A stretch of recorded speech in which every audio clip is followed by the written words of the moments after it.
کہ جو نہیں آپ کو دیکھنی چاہیے تھی، کیونکہ اللہ تعالیٰ نے فرمایا کہ پہلی نظر جو ہے وہ معاف ہے، کیونکہ وہ انجانے میں آپ کی نظر پڑی، اور جب دوسری دفعہ آپ نے دیکھا اسی چیز کو تو وہ آپ نے اپنے ارادے سے دیکھا۔ چوری آنکھ کہیں آپ نے ایسی چیز دیکھ لی، کبھی آپ نے کوئی ایسا جھوٹ بول دیا جس سے کسی کا کوئی نقصان ہو گیا، یا کوئی غلط مشورہ ہی دے دیا، یا کسی نے سے آپ نے وعدہ خلافی کر لی، امانت میں خیانت کر لی، کوئی بھی ایسا عمل جو برائی کے زمرے میں آ جائے تو اس سے بچیں، کیونکہ ذرہ ذرہ مل کر پہاڑ بن جایا کرتے ہیں۔ کوشش کیجئے گا، کیونکہ اللہ تعالیٰ نے دوسری دفعہ فرمایا کہ وہ اللہ تعالیٰ اپنے آپ سے تمہیں ڈراتا ہے، اپنے نفس سے تمہیں ڈراتا ہے، تو آپ ڈر جائیں۔ کسی نیکی کو چھوٹا سمجھ کر نہ چھوڑیں اور کسی گناہ کو چھوٹا سمجھ کر نہ کریں۔ اور بہت پیاری آیت کہ اگر آپ صلی اللہ علیہ وسلم سے کہا جا رہا ہے، آپ ان لوگوں کو کہہ دیں کہ اگر تم اللہ سے محبت کرتے ہو تو کیا کرو؟ میری پیروی کرو۔ میری پیروی کیسے کرو؟ سنتوں پر عمل کرتے ہوئے۔ اس کے بدلے میں اللہ تعالیٰ تم سے محبت کرے گا اور تمہیں تمہارے گناہ معاف کر دے گا، اور اللہ بخشنے والا بڑا ہی مہربان ہے۔ یہود و نصارہ دونوں کا دعویٰ تھا کہ ہمیں اللہ سے اور اللہ تعالیٰ کو ہم سے محبت ہے۔ بالخصوص نصرانیوں نے سیدنا عیسیٰ علیہ السلام کی تعظیم اور محبت میں اتنا غلو کیا کہ انہیں درجہ الوہیت پر فائز کر دیا۔ استغفار۔ اس کی بابت بھی ان کا خیال تھا کہ ہم اس طرح اللہ کا قرب اور اس کی رضا اور محبت چاہتے ہیں۔ اللہ تعالیٰ نے فرمایا ان کے دعووں اور خود ساختہ طریقوں سے اللہ کی محبت اور اس کی رضا حاصل نہیں ہو سکتی۔ اس کا تو صرف ایک ہی طریقہ ہے کہ میرے آخری پیغمبر پر ایمان لاؤ اور اس کی اتباع کرو۔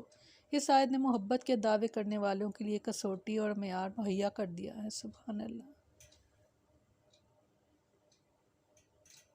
محبت الہی کا طالب اگر اتباع محمد صلی اللہ علیہ وسلم کے ذریعے سے یہ مقصد حاصل کرنا چاہتا ہے تو پھر تو یقیناً وہ کامیاب ہے اور اپنے دعوے میں سچا ہے، ورنہ وہ جھوٹا ہے اور اس مقصد کے حصول میں ناکام رہے گا۔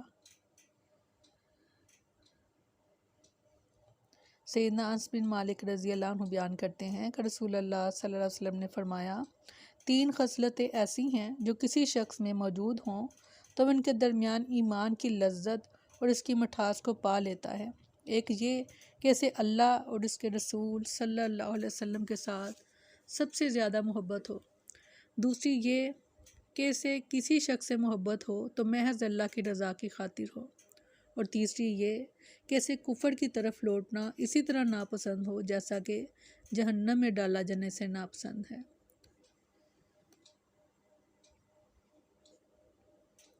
سیدنا انس رضی اللہ عنہ بیان کرتے ہیں کہ رسول اللہ صلی اللہ علیہ وسلم نے فرمایا، تم میں سے کوئی شخص اس وقت تک مومن نہیں ہو سکتا جب تک وہ اپنے باپ، اپنی اولاد اور دیگر تمام لوگوں کی نسبت مجھ سے زیادہ محبت نہ کرے۔ اپنی محبتوں کو ٹٹولیے، دیکھیے، جائزہ لیجئے اور دیکھیں کہ سب سے زیادہ محبت آپ کو کس کے ساتھ ہے۔ اگر آپ صلی اللہ علیہ وسلم سے محبت میں کمی ہے تو ابھی اس کو درست اس زاویے کو کر لیں، کیونکہ سب سے زیادہ محبت فرمایا کہ تمہیں اگر مجھ سے ہوگی تو اس کا ابھی ہم نے آیت پڑھی ہے، اللہ تعالیٰ تم سے محبت بھی کرے گا، تم سے تمہارے گناہوں کو دور بھی کر دے گا اور اللہ بخش بھی دے گا۔ سبحان اللہ۔ اور شرط کیا ہے؟ آپ صلی اللہ علیہ وسلم سے محبت اور ان کی پیروی۔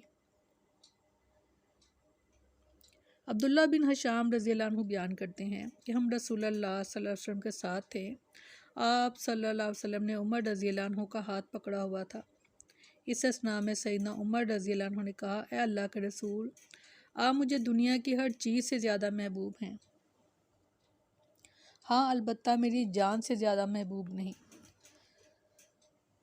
رسول اللہ صلی اللہ علیہ وسلم نے ارشاد فرمایا، نہیں، اس ذات کی قسم جس کے ہاتھ میں میری جان ہے، یہاں تک کہ میں تمہیں تمہاری جان سے بھی زیادہ محبوب نہ ہو جاؤں۔ چنانچہ سیدنا عمر رضی اللہ عنہ نے کہا، اب اللہ کی قسم آپ مجھے میری جان سے بھی زیادہ محبوب ہیں۔ تو آپ صلی اللہ علیہ وسلم نے فرمایا، اے عمر، اب بات بنی ہے۔ سبحان اللہ۔ خود سے پوچھئے اپنی محبتوں کی بابت پوچھیے، کیونکہ وہ سچے لوگ تھے۔ انہوں نے سچ بولا، انہوں نے کہا مجھے دنیا جہاں کی ہر چیز سے زیادہ محبوب ہے مگر اپنی جان سے زیادہ نہیں۔ تو کسوٹی کیا تھی؟ کہا، فرمایا کہ نہیں، جب تک کہ میں تمہیں ہر چیز سے زیادہ عزیز نہ ہو جاؤں، یہاں تک کہ تمہاری جان سے بھی زیادہ۔ فوراً کہہ دیا کہ اب آپ مجھے میری جان سے بھی زیادہ محبوب ہیں۔ تو آپ صلی اللہ علیہ وسلم نے بھی فرما دیا، اے عمر، اب بات بنی ہے۔ سبحان اللہ۔ سیدنا عمرو بن عاص رضی اللہ عنہ بیان کرتے ہیں، میں نے اسلام لانے سے پہلے رسول اللہ صلی اللہ علیہ وسلم سے شدید بغض رکھا تھا، اور پھر جب اللہ تعالیٰ نے میرے دل میں اسلام کی محبت پیدا کی تو میں نبی کریم صلی اللہ علیہ وسلم کی خدمت میں حاضر ہوا اور آپ کے ہاتھ پر بیعت کی۔ اس کے بعد میں رسول اللہ صلی اللہ علیہ وسلم سے شدید محبت کرنے لگا۔ سبحان اللہ، یہ ہمارے ایمان کا سب سے اہم جزو ہے۔ وہ فرماتے ہیں، اب کوئی شخص ایسا نہ تھا جو مجھے رسول اللہ صلی اللہ علیہ وسلم سے زیادہ محبوب ہوتا، اور نہ کوئی ایسا تھا جس کا مقام اور مرتبہ میری نظر میں آپ صلی اللہ علیہ وسلم سے زیادہ ہوتا، اور آپ صلی اللہ علیہ وسلم کے عظیم مقام و مرتبے کی وجہ سے میں اس بات کی طاقت نہیں رکھتا تھا، سبحان اللہ، کہ آپ کو آنکھ بھر کے دیکھ لوں۔ اگر مجھ سے سوال کیا جائے کہ میں آپ صلی اللہ علیہ وسلم کی صورت کے متعلق بیان کروں تو میں ایسا نہیں کر سکتا، کیونکہ میں نے کبھی آپ کو آنکھ بھر کے دیکھا ہی نہیں۔ اللہم صلی علی محمد وعلی آل محمد کما صلیت علی ابراہیم وعلی آل ابراہیم انک حمید مجید۔ اللہم بارک علی محمد وعلی آل محمد کما بارکت علی ابراہیم وعلی آل ابراہیم انک حمید مجید، آمین یا رب العالمین۔ سبحانک اللہم و بحمدک نشہد ان لا الہ الا انت نستغفرک و نتوب الیک۔ سبحان ربک رب العزت عما یصفون وسلام علی المرسلین والحمد للہ رب العالمین۔ السلام علیکم ورحمۃ اللہ۔